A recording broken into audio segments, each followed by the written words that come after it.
Welcome back to the Uncaged podcast. I'm Andy. This is episode 28. Attention. We're going to talk about attention because it's close to the foundation of how we can gain momentum in becoming the new version that we're choosing to become. Now, attention chooses repetition. We're going to get into that deeper. And repetition drives adaptation. Adaptation shapes identity. I'm going to say that again because it's a lot. Attention chooses the repetition we repeat because our focus is on it. And the repetition itself drives us to adapt. And the adaptation shapes the identity we hold. Since releasing the last episode, I found myself paying attention to something, not because I went looking for it, but because once I'd noticed it, I couldn't stop seeing it. I've noticed it in conversations with clients. I've noticed it with friends. I've noticed it with strangers. If I'm being honest, I've noticed it in myself as well. And it made me start asking a question: why does our attention keep returning to the same places? Why do the same thoughts keep showing up? Why do the same memories seem to replay? Why do we keep telling ourselves the same stories? I don't think it's because we consciously choose to do this. I don't think any of us wake up and think, today I'd really like to spend the next 10 minutes replaying that mistake I made years ago. Yet, it happens. Why? That is what this podcast is about. Here's an observation I've made, and you may have seen this before or heard this. Have you ever been around a group of people, maybe a barbecue at work, and someone comes in and they're like, oh, you wouldn't believe what happened. And there's this long-winded drama story that maybe it is horrible. It could have even been something good, or they're exaggerating about something. Who knows? They're telling a story.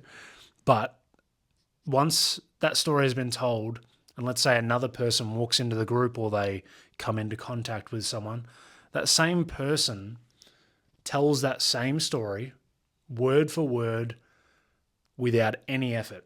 And then another person, you'll hear it again, the same story. And you just sit there and go, man, I feel like people don't talk about this. I see it a lot. And it's like, what made me think about it is because it's done with as little effort as possible. It's not like they're sitting there going, all right, remember your story, remember your story. Every person you come into contact with, we have to tell this to. It's not, I don't think that's the case. I think it's more, it is in their minds, it is of their focus and attention, so it's like ingrained within them. So when they say it, it is effortless, almost automatic. Now, what if this exact same process is happening in our own minds? And maybe the stories we tell ourselves are no different. Maybe every time something goes wrong, we've got a familiar explanation. I'm just unlucky. I'm always behind. I'm not disciplined. People always let me down. I knew this would happen. Have you ever noticed how quickly those stories appear in those moments? Almost before you had a chance to think. And I don't think that's because they're necessarily true. I think they've just been rehearsed over and over again. I don't believe our attention goes where we want it to go. I think it often goes where it's been the most. Think of that for a second. Our attention doesn't automatically return to what's best for us. It often returns to what's the most familiar. Not because it's the right place, not because it's the healthiest place, but because it's the place we've visited the most, and every visit makes the next visit a little easier and automatic. Think back to episode 27. We spoke about the old you and the new you. If that's true, maybe the old you isn't louder because it's stronger. Maybe the old you is louder because it's had more repetitions.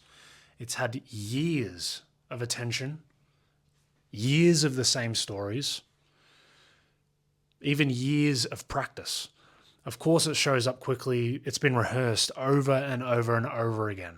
And this is where I think awareness becomes incredibly powerful. Because if I don't notice where my attention keeps returning, I'll keep ending up in the exact same place, not intentionally, automatically.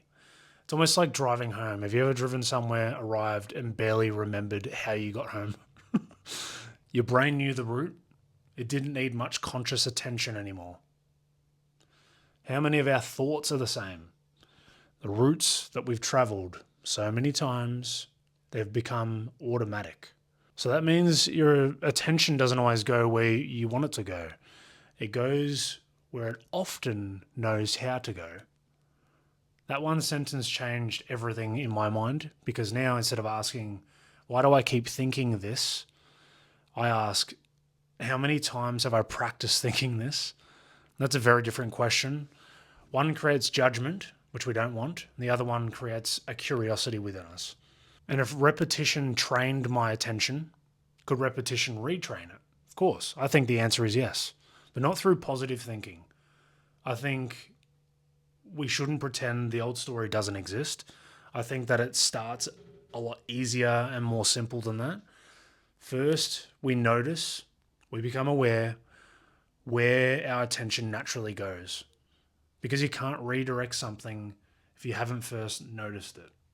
Maybe the building blocks of creating the new you don't begin with motivation. They begin with the moment you consciously decide where your attention is going to live. Because every time you gently bring it back, you're teaching it something. You're giving yourself another repetition, another vote, another opportunity. So this week, I don't want you to change anything. Don't try and fix yourself. Don't fight your thoughts. Just notice. Where does your attention keep returning to? Maybe it's an old memory. Maybe it's a story you keep telling yourself. Maybe it's someone who hurt you. Maybe it's a fear. Maybe it's an expectation. Whatever it is, just notice.